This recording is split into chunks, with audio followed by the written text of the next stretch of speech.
Signify is the world leader in lighting, with brands such as Philips Lighting, Hue, and Color Kinetics. Our products are light sources, luminaires, and systems and services. Core to our business is our drive towards sustainability. Signify is decarbonising its supply chain, driving circular revenues and increasing leadership roles for women. As part of the Brighter Lives, Better World programme has 100% renewable electricity. EcoVadis Platinum Award, top 1% of companies, has reduced its carbon footprint 77% since 2010, and follows United Nations Sustainability Development Goals, health, well-being, clean energy, decent work, economic growth for cities and communities, and responsible consumption and production.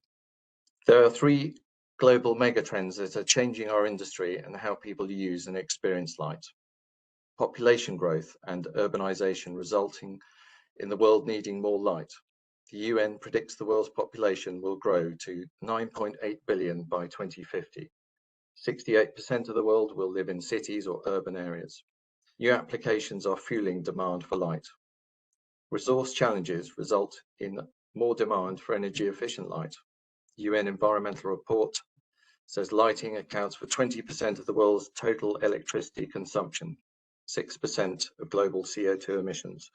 Governments are actively mandating to migrate to more energy efficient technologies such as LED. Increased digitization drives the need for connected light and applications beyond illumination. Because lighting is already installed everywhere people go, light is the perfect platform for IoT. Thank you. Next. Growth areas for sustainability.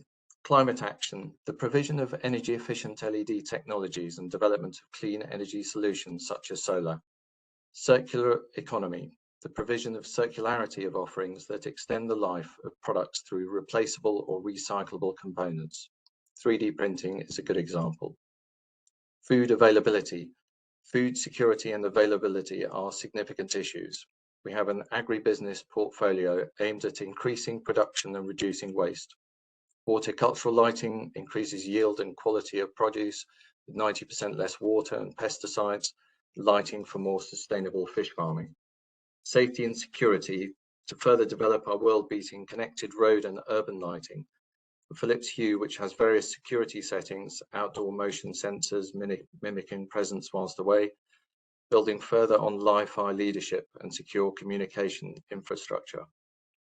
Health and well-being, enhancing people's productivity and well-being through quality lighting, smart applications such as Hue, Wake Up, and other well-being settings. Human Centric lighting such as Nature Connect, and biosecurity for UVC lighting, disinfection to keep people safe and prevent spreads of viruses today and in the future. Thank you. I would now like to introduce our friends from Bureau Happold. Farhad Rahim, Director, 30 years of industry experience and member of the worshipful company of Lightmongers, SIBSI and SLL. He's the creative force driving Bureau Happold lighting team and responsible for technical design development across a wide range of projects.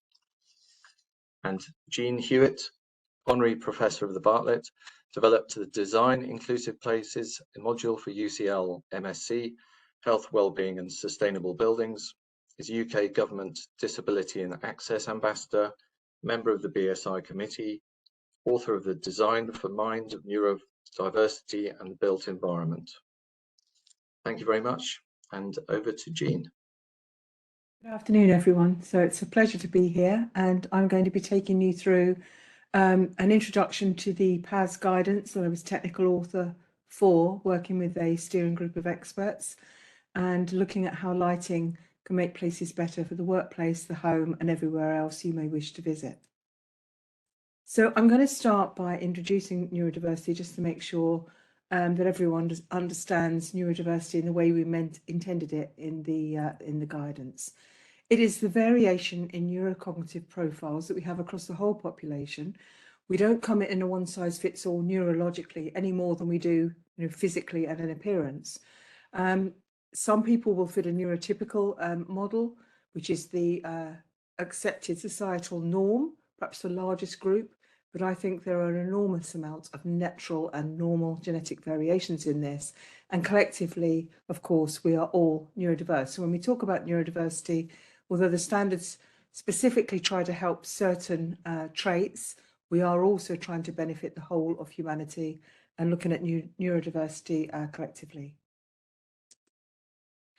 So we all are different. We think and process, we all have different brain types. We think and process information differently. We learn new things, communicate with others in different styles, and we find our way. We navigate places from A to B in very different ways and experience the world slightly differently as well. I have a little graph at the top there on the right-hand side, which has got 3 lines on it. There's a dotted blue line through the middle.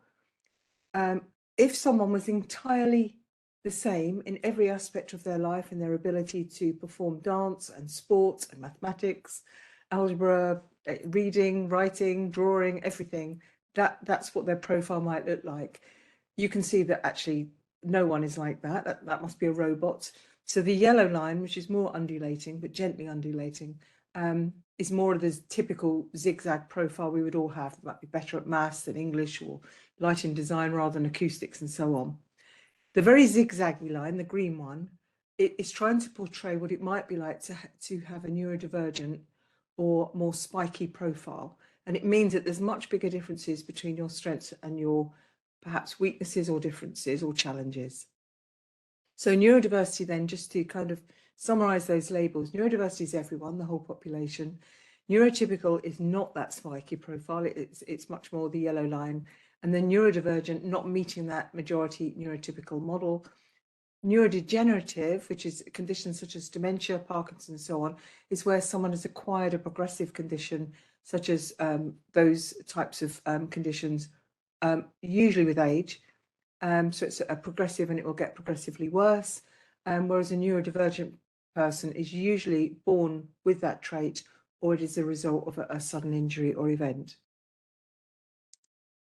So when our brains are not in neat compartments, there are lots of labels that we can use around this and say that the neurodiversity standard was really around dyslexia or ADHD or autism, but it's about all of us really. We are all messy and we are all neurodiverse, which is the point I wanted to make there. When we started to look at the standards and what we should be trying to do in this space, we look specifically at those people that really suffer or experience a very bad time from the built environment. And typically that is because of hypersensitivity. So they have more extreme physical sensitivity and sensory experience to the environment around them.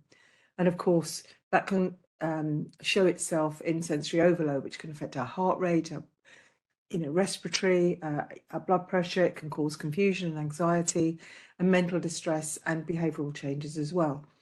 Around 70%, which is a really high number, of people with a diagnosed neurodivergent condition are believed to be hypersensitive. And there are many others around the fringe of that that will experience this from time to time at certain times in their life. The remainder of people who are neurodivergent may have hyposensitivity, which means they're under sensory stimulating. So they basically will seek out noise, seek out bright lighting, seek out colour and richness and so forth. But that is the smaller group. And generally speaking, when someone is hyposensitive, with the exception of children, they can, as they become an adult, they can develop ways of self-managing. So they can wear fidget jewellery and have stimming devices and perhaps have colourful things on their desk or wear a very tactile scarf and so on and so forth.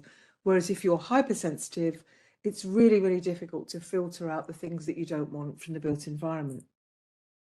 This sensory overload and the impact of it can vary, but there are some very, very key triggers. And one of those, of course, is noise or sounds of various types.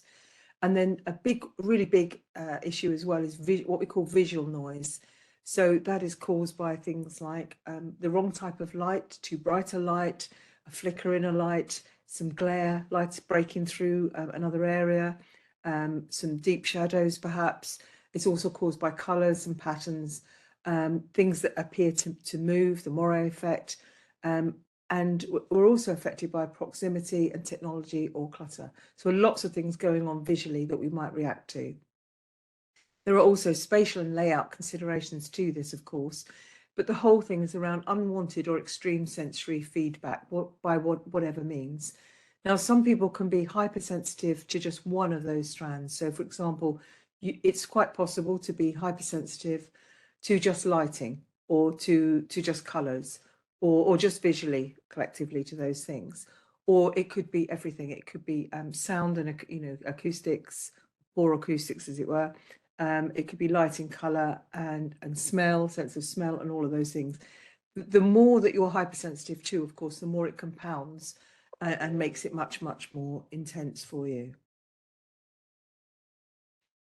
So many people who experience challenges in the built environment will not have a formal diagnosis. In the UK, for example, I think we've got something like a two to 3 year waiting list at least to get a diagnosis. So people will go undiagnosed, or they may not discover that they have a neurodivergent trait, and perhaps until later in life, when they perhaps have children are more often diagnosed these days within the school setting or the education, universities, and so forth. And then one member of the family discovers that they have a diagnosis, and other people start to question if that's why they have difficulties with things too. So lots of people are undiagnosed. There are also lots of people who might be neurotypical, but will have a very deep spike, as I call it, in one or two areas. And there are other conditions which we know are affected by the senses, through the senses and the way we experience the built environment, but don't readily identify as having this type of difference. And examples of those may include some migraine sufferers who can be affected by lighting but may not recognise that's the trigger. And there will be people with vestibular conditions. That's a balance condition, inner ear condition sometimes, but it can also be triggered by pattern and lighting as much as a neurodivergent trait might trigger those things as well. So what is PAS 6463 then? This is an evaluation standard that we've developed in the UK. It was published for the first time in 2022, and it will have a 2-year evaluation period. PAS stands for Publicly Available Specification. I feel that's a bit misleading because it's not a specification. It's very much a guidance standard with a lot of recommendations, but nobody has to follow it, so it's not prescriptive. As I said earlier, I was a technical author. I had the delight of working with a steering group of experts and then a wider review panel. And the steering group of 16 had lived and professional experience in this area. And the scope of this standard is around design and management. So it covers most building types and external environments. And we are hopeful that at some point it will transition into a formal standard. But we do know that it's being read in many areas across the world, and is being taught as far afield from us as Australia even. So that's really good news for a standard that's quite so new. So we look mainly at mainstream types of buildings. I do think parts of it are relevant to housing and home environments as well. What we don't necessarily do is go deep enough for deep care settings, such as a dementia care home, or perhaps a special educational needs schools. But I think there's a lot in here that would be helpful. So we're covering outside and inside design and management, and our target audiences for this guide were anyone that gets involved with the design process, including lighting designers, architects, planners, people running the buildings, and so on. That's a quick flash up of what the contents looks like. You can see it takes the normal kind of journey that you would through a building, starting with developing the brief and then working its way through, right through to how you escape in an emergency. So just a quick, I'm going to give you a quick insight into some of those sections. After developing the brief, we talk about site and the building layout and the building facade, and what the facade can do in terms of not only its shape and its orientation and how you approach it, but also things like the patterns that it might portray to people around it, whether it reflects light, whether it has heat gain. All of these things are really, really important, and the legibility and the coherence of people moving around that outside space. Lighting, of course, is very much part of that, whether it's artificial or daylight. And then we look at wayfinding. There's quite a big section on wayfinding. A lot of people in neurodivergent conditions do struggle with this, and some of it is to do with the working memory and the way that that functions. What people benefit from is to have advanced information and being able to preview. So that could either be looking through a vision pane into an area, or it could be advanced information on a website.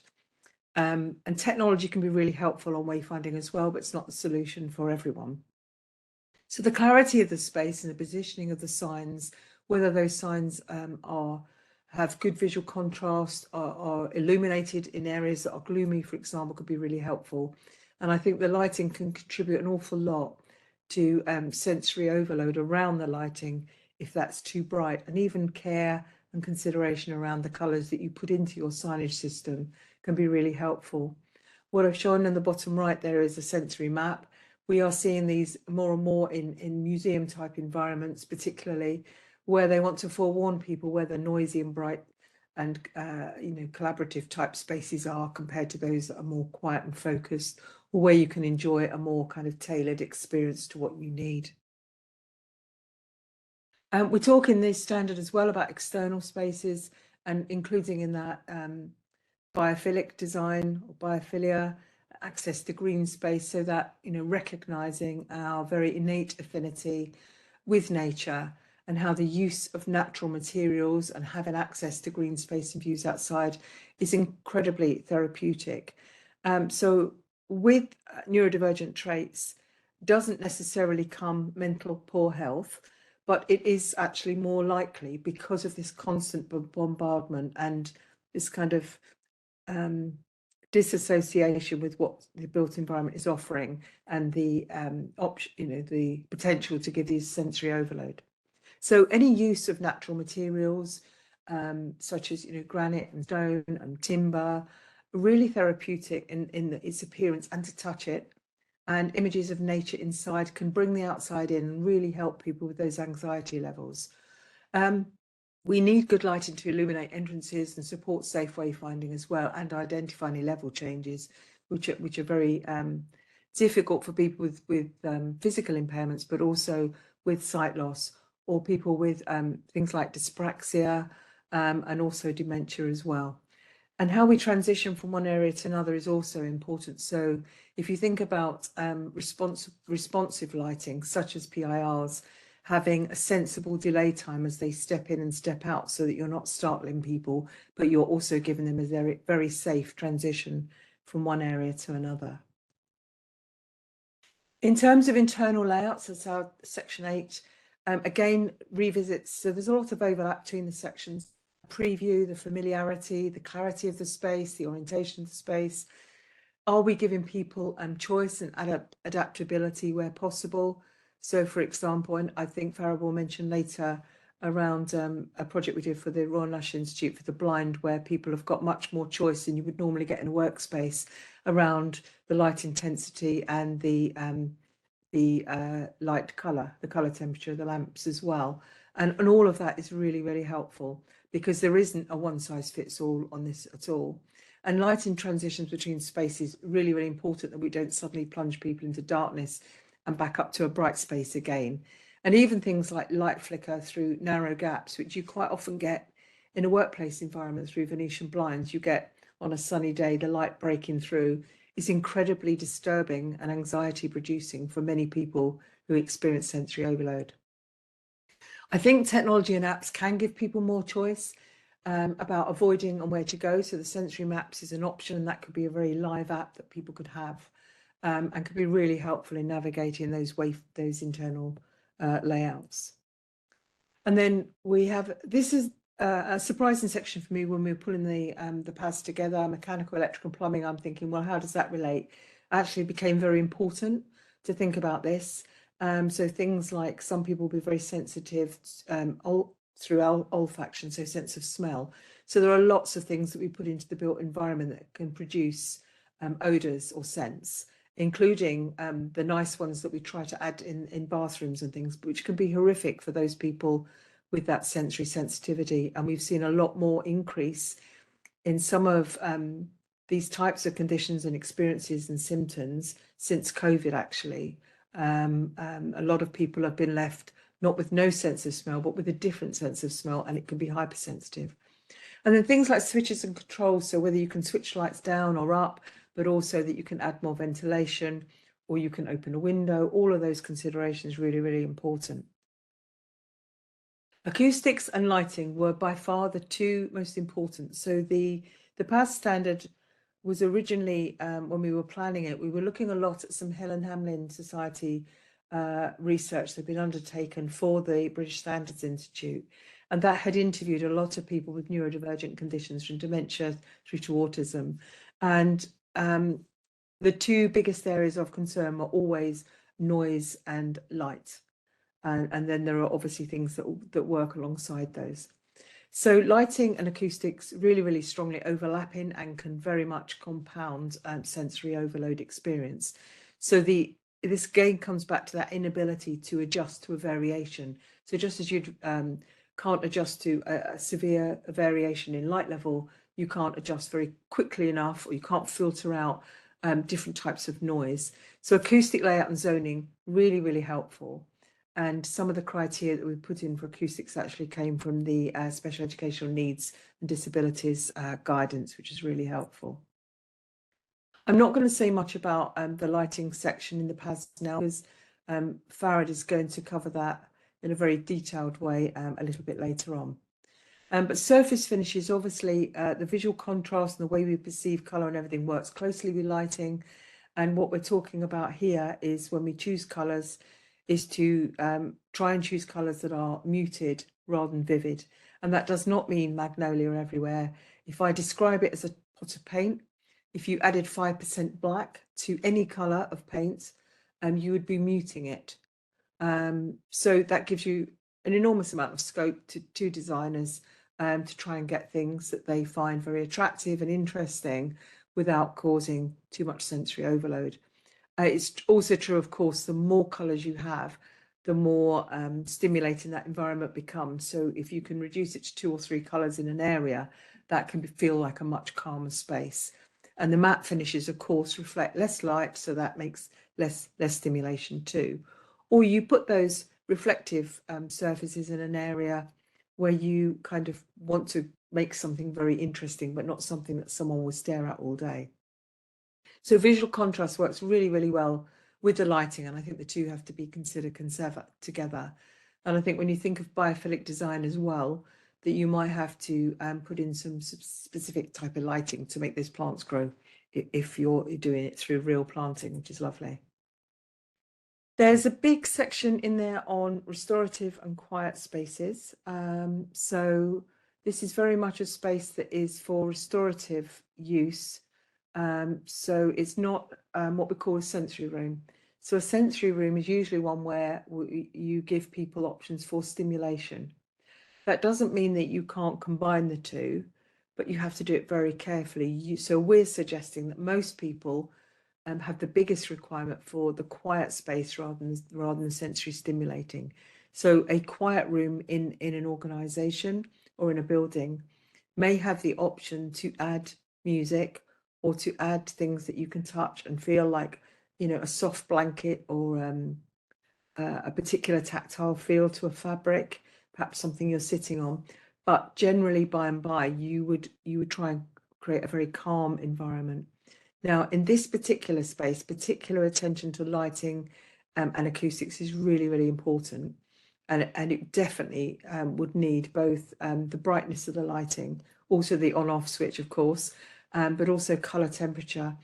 And I know Farhad will come on to this, but the warmer colour temperature is very often less stimulating, which is helpful. Background noise kept very low, muted colours, again, non-reflective, very soft finishes. And there's quite a good checklist at the back of the PAS for this. So this work on the quiet rooms was done by our colleague Toa, and she did her research through UCL at I think she had about 300 odd participants across the world. It was translated into 4 different languages, so it's a very solid chapter in the PAS that I think you can rely on. And most of the participants actually were autistic, and there's a huge spectrum within the autism experience. So I think that makes it a very solid piece of work. So To summarise then, what we're looking for with the PAS is an environment that will give you what I call the 3 Cs. It will give you some clarity. It's a space that makes sense. It's easy to navigate, etc. It's a space that gives some choice and control back to the users. And that might be a choice in lighting, for example, where you can change the colour temperature or the brightness of the lamp, or you can choose to be in a different location in the building that has a different type of lighting, also quieter as well, usually. And then the third C is the calm space. So if it does all become too much, this is the place you would go to. And the implication of this quiet space, I really couldn't exaggerate enough, because I can't exaggerate it. It's really, really important. And people have said, and we've seen this in practice on projects, that just knowing it's there makes people feel better, and they're less likely to need it just because it's there, because they know they've got that escape place to go to. So I think that's a really, really important feature. So I'm now going to pass over to my colleague. Hi, everyone.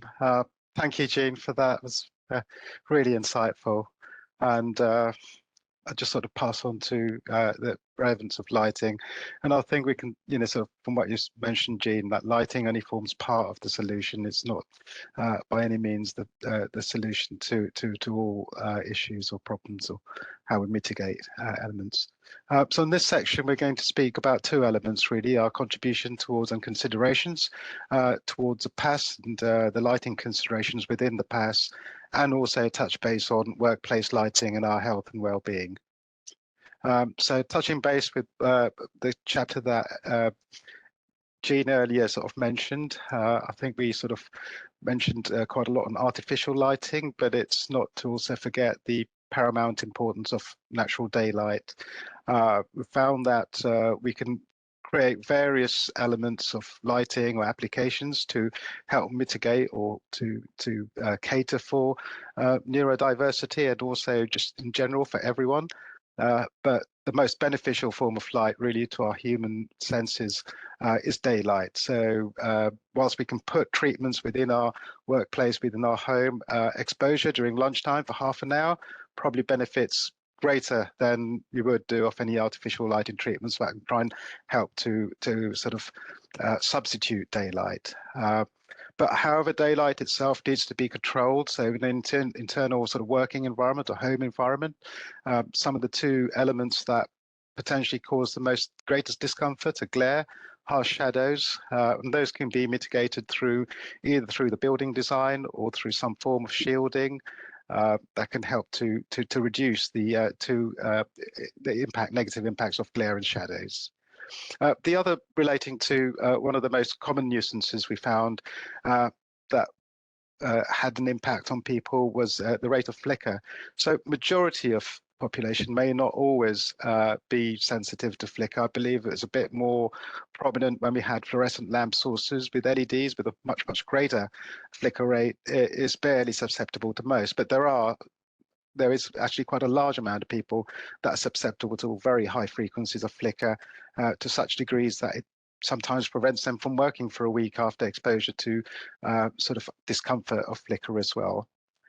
The other components we talk about in the PAS document is the quality of color render. So it's the generally we advocate generally good quality of light of actually 80 CRI of color index or above, but 80 generally suffices.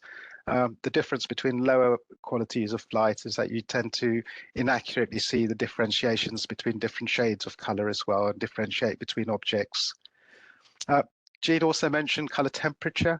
Now we touch base later on with circadian cycle of light, where cooler lights sort of tend to make people active, sort of suppress your melatonin levels, and warmer light sort of tends to build in towards the latter part of your day to work better with your sleep cycles. People with neurodiversity have tended to sort of prefer warmer light. It's less agitative towards it, but there are variations that cater for different types of sensitive receptors. Switches and controls we found can be one of the most important things as well in terms of how you control that light and adjust your space and environment to best cater for your moods. So having that adjustability we found also not just in your home. I mentioned home quite a lot because our work environment has changed since post-COVID and from the introduction of COVID, from working purely at home to now having a mixed, majority of us have mixed office spaces and working from home environments as well.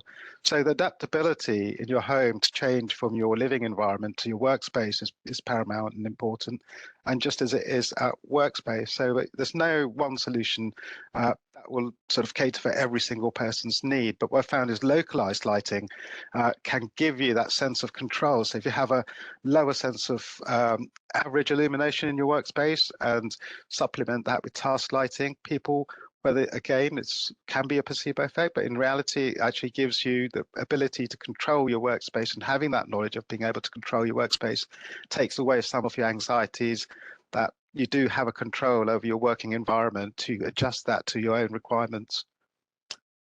Illumination levels as well, quite important. One illumination level for one particular task isn't always the same illumination level that's suitable for another. So there's personal preferences, and that adjustability of your localized lighting can help cater for that. So moving on now sort of to some of the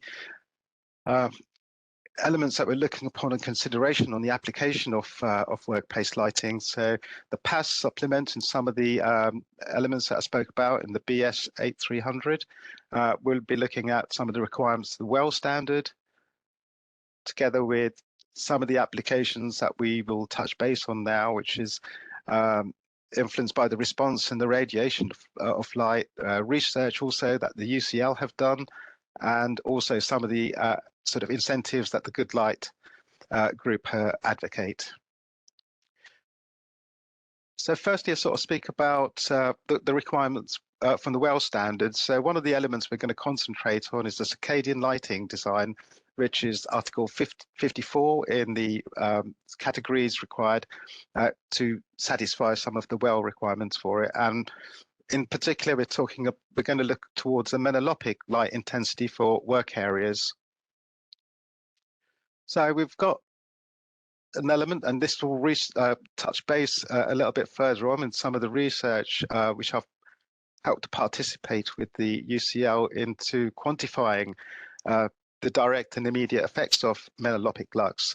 There's been a lot of coverage and information on the benefits of circadian lighting, which harmonize with your natural sleep cycle and your body's wake sleep cycle as well, in terms of using cooler temperatures in the daytime, sort of in the early mornings, to create a sense of activity, and then reduce that slightly, maybe have a towards the evenings, but potentially have a slight peak after lunch to again sort of make you slightly a bit more active, and then essentially reducing that to a warmer colored light towards the latter part of the day to get you more into your sleep cycle and keep your natural sort of rhythm, body rhythm going. Now, the requirement for melanopic lux carries out a different function to circadian rhythm, and it's the combination of both that we feel provide you with the sort of full benefits of artificial lighting. Melanopic lux itself is difficult to quantify in terms of, as a lighting designer, on what light source or what specific light source we should use, because much of that data isn't generally available. We have CRI, we have the relevant outputs, the luminous efficacy, but very few data sheets actually include the quantity of melanopic lux present.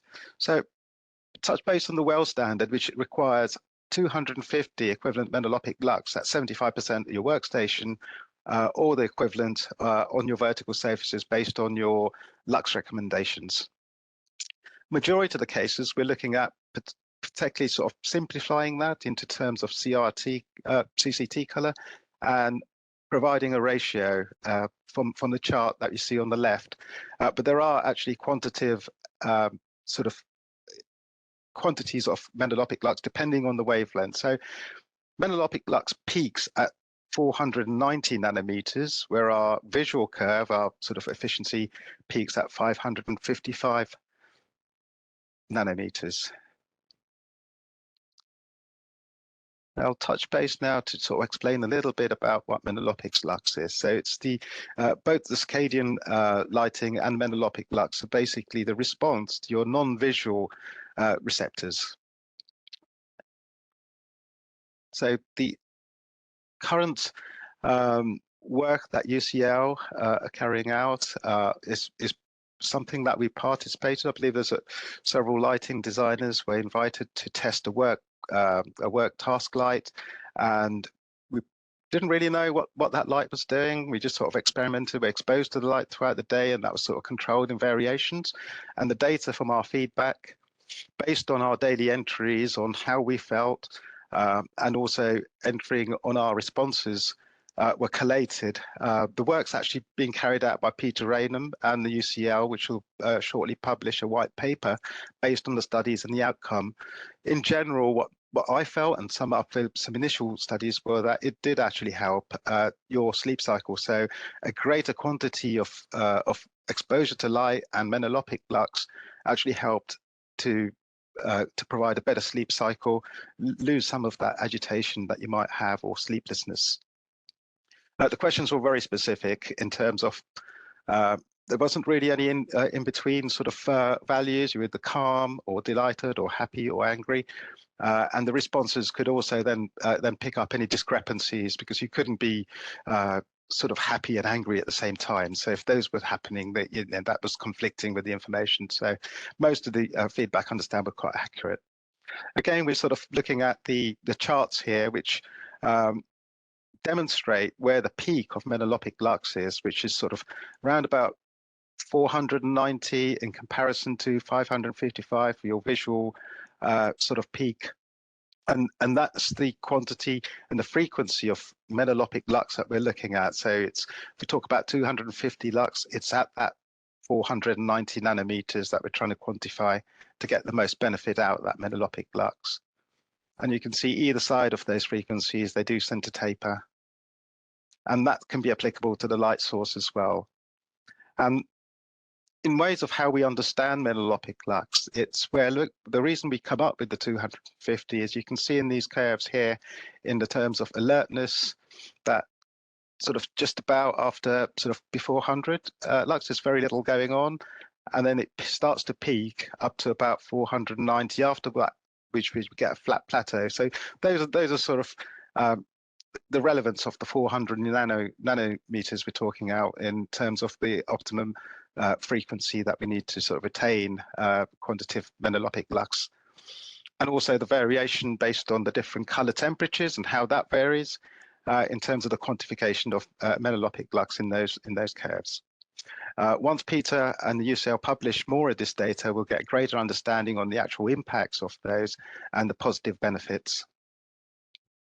We'll go back into the actual applications and considerations, taking these data and how we can apply those onto projects and also cater for inclusivity. As we said before, if we cater for autism, neurotypical people will also find that more comfortable. So it's a benefit for all, really. So a lot of the principles that we apply are applicable not just for people with hypersensitivity or any issues with sort of heightened sensitivity to light, but generally for all mankind. So in terms of how daylight works, that's sort of beneficial. We feel that there is no, we can look to substitute daylight, but the benefits of a daylight can't be fully substituted into terms of the sort of particular radiation frequencies and other elements that natural daylight would find very difficult to substitute. There are elements of shading, control, orientation of buildings, windows that can also help into creating a comfortable atmosphere. Whilst daylight is beneficial, we need to be able to control that. Artificial lighting, we mentioned about the circadian rhythm, and we can see below here the different variations in color temperature also, and how that variation can cater for your body sort of sleep cycle or your body clock.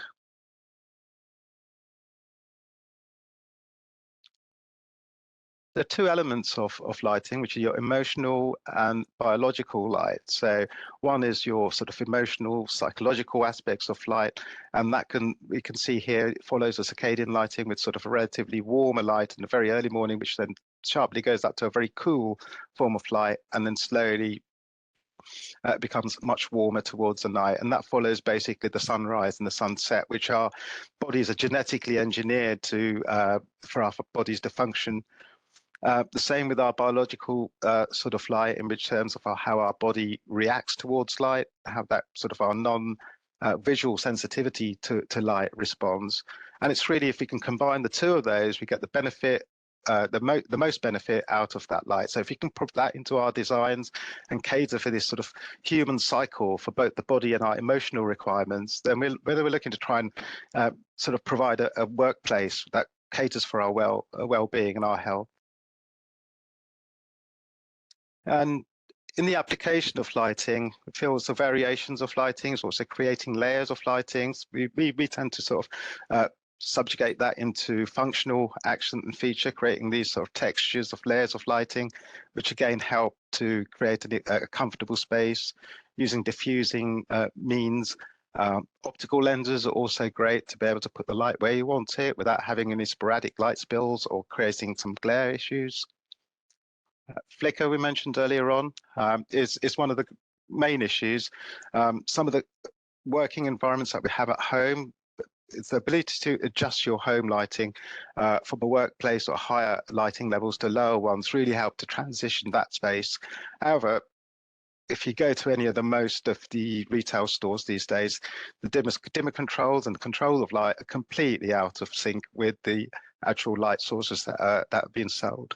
So the way to overcome this is really to use, these are just some of the actual, do jump here, just some of the considerations that we need to look towards. And, oh, pardon me, I'll jump back into the flicker. And the way to counteract this is to try and use some form of controls that synchronize with the lamp sources that we actually sell to try and mitigate that level of flicker and also get some control within the actual ability to dim and raise the lower levels. 5 types of considerations that we look for tools is user groups, is trying to vary and understand who we're trying to illuminate the space for, the light intensity, try and reduce the direct glare of light as well, and also cater for different types of people for different intensities of light. The adjustability color can be important. Sometimes it's not financially feasible to have one particular light source that can vary in color, so therefore you could potentially have 2 forms of lighting with a warmer and a cooler form of light that purely switchable, and then change the level and atmosphere within your home or your work environment using those simple techniques. Glare and flicker also important. Flicker can be mitigated potentially by shielding, but generally it's the compatibility of controls that's sort of key to eliminating flicker. And we advocate constant current drivers, which tend to have far less flicker, generally mitigate most of the issues that we normally encounter with flicker. And sustainability as well is one of our key design considerations. In the implication of lighting, we have to look at towards client consultation, stakeholder consultation, frequent visits to the site, and to make sure that's that your design is working well. And I'm going to sort of speak briefly now on some of the topics and actually some of the projects that we applied. Jean and my colleague Alexia worked on the Royal National Institute for Blind People, and it's some of the considerations here that we look towards implementing. It's not just the lighting, but it's actually the combination of both lighting, contrast level, textures, the furniture arrangement. There's so much that needs to integrate towards creating a successful design, the textures, the materiality, all of those need to be coordinated together with acoustics as well to create the variations in the environment to cater for the various requirements that people or individuals might need to provide for a healthy workplace. Some of the key members here on the project, and we can see the sort of variations between some of the reception spaces, the casual chill spaces, and also they contrast in different textures and finishes to best suit people with impaired vision. Color coding also helps. You'll notice that the door open there has a slight color on it that avoids people hitting it should they open it. So it's about creating those different variations in contrast level, which really help. We carry out work with the Royal College of Art, and one of those was in how we create those working environments for people at home in terms of post-COVID, and how you can adopt your workplace lighting within your home in a comfortable manner. And having that level of adjustability is really, really key to that. Some of the elements that I wish to mention earlier on, which are the good light group, the Philips Hue, and also Wiz lighting. And this is a way to have lighting that can be controlled and avoid some of the sort of incompatibilities that you might relate to with flicker. And this is also our new offices for Bureau Happel, where we took a lot of what we spoke about earlier on with the PAS and also catering for well-being and how we can apply that into our actual workspace. So we're actually embracing some of the philosophies and some of the applications of both the lighting, acoustic, inclusive design to try and create a really healthy workplace that people want to be in. And I'll end lastly on the ability to try and recycle and be sustainable. So we had a base build lighting scheme in our office, and we decided to retain that. It was on a we did want to adopt variable color temperature, but the base build was at 3,500, which I felt was the optimum level if you're going to have a static form of lighting. We used the rest of the money to enhance areas such as with biophilia, textures, and actually improve the environment of the office that would best benefit it. And it works really well. Everyone's really happy. So I'll end on those details. And the very last is a sensory room, which you mentioned earlier, that we can get solitude on.